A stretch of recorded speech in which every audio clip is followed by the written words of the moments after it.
నమస్కారం. మీ విజయ్ కుమార్ గారు. మనకి చాలా పనులు చేయాలనేటువంటి ఆలోచనలు ఉంటాయి. మనకు ఒక సంకల్పం ఉంటుంది, ఒక లక్ష్యాన్ని సాధించాలనే కోరిక ఉంటుంది. కానీ ఇవాళ చేద్దాం పని అనుకున్న పని రేపటికి, రేపు చేద్దాం అనుకునేటువంటి పని ఎల్లుండికి, చివరాఖరికి ఎప్పుడో చేస్తే కడాన మనకి మిగిలేది శూన్యం.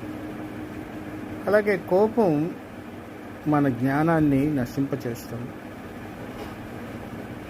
భయం మన స్వప్నాలని చిదిమేస్తుంది. లక్ష్యం అమోఘమైందైనప్పుడు భయం మన దగ్గరికి రాకూడదు, ధైర్యంతో ఉండాలి. ఇది మానవ నైజంగా నిలబడనంతకాలం మనం జయాన్ని సాధించలేము.